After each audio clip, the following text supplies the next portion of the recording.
जय श्री कृष्ण। आज मैं आपको योगिनी एकादशी के महत्व और कथा का वर्णन करूंगी। एक समय की बात है, धर्मराज युधिष्ठिर बोले कि हे जनार्दन, मैंने ज्येष्ठ मास के शुक्ल पक्ष की निर्जला एकादशी की कथा सुनी। अब आप मुझे कृपा करके आषाढ़ मास के कृष्ण पक्ष की एकादशी का वर्णन कीजिए। इस एकादशी का नाम क्या है और क्या महात्म्य क्या है, सो सब वर्णन कीजिए।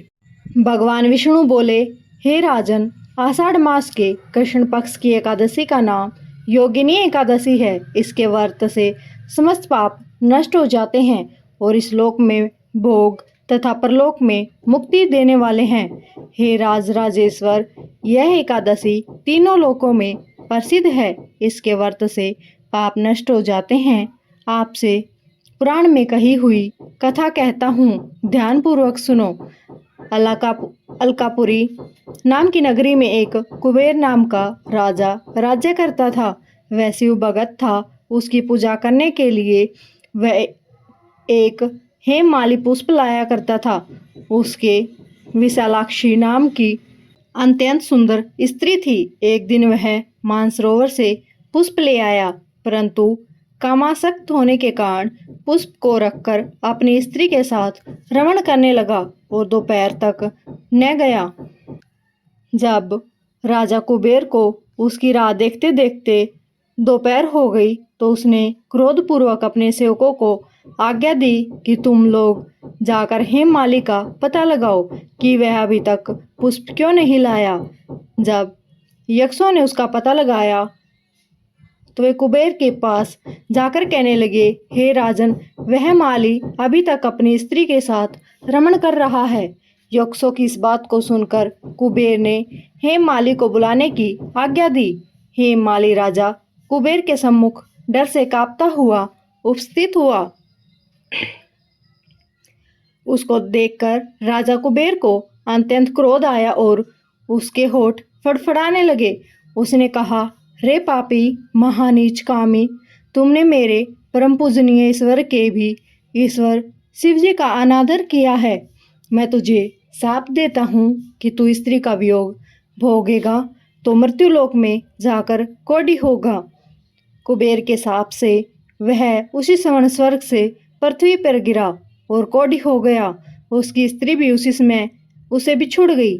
मृत्युलोक में आकर उसने महादुख भोगे, परंतु शिव जी की भक्ति के प्रभाव से उसकी बुद्धि मलिन न हुई और पिछले जन्म की भी शुद्ध रही। इसलिए वह अनेक दुखों को भोगते हुआ तथा अपने पूर्व जन्म के कुकर्मों का स्मरण करता हुआ हिमालय पर्वत की तरफ चल दिया। वहां पर चलते चलते मार्कंडेय ऋषि के आश्रम पर पहुंचा।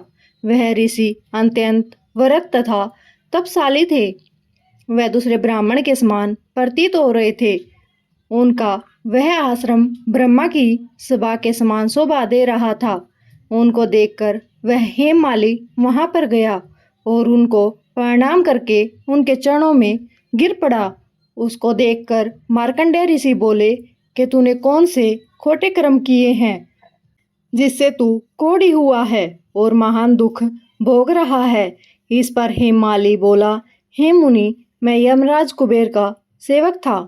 मेरा नाम हेममाली है। राजा की पूजा के लिए नित्य प्रति पुष्प लाया करता था। एक दिन अपनी स्त्री के साथ विहार करते करते देर हो गई और दोपहर तक पुष्प लेकर न पहुंचा। उन्होंने मुझे शाप दिया कि तू अपनी स्त्री का वियोग भोग और मृत्युलोक में जाकर कोढ़ी बन जा और दुखों को भोग। इससे मैं कोढ़ी हो गया और महान दुख भोग रहा हूँ।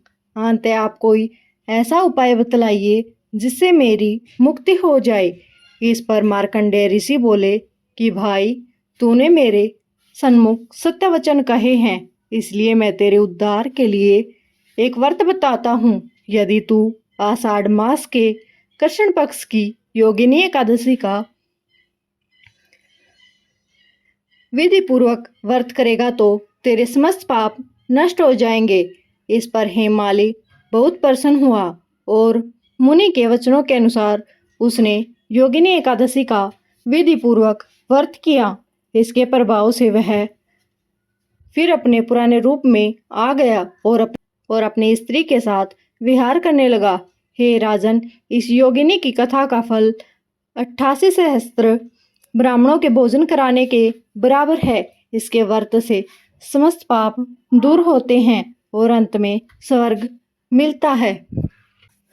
यह थी योगिनी एकादशी की कथा और मातम में। आपको कैसी लगी कमेंट में जरूर बताएं।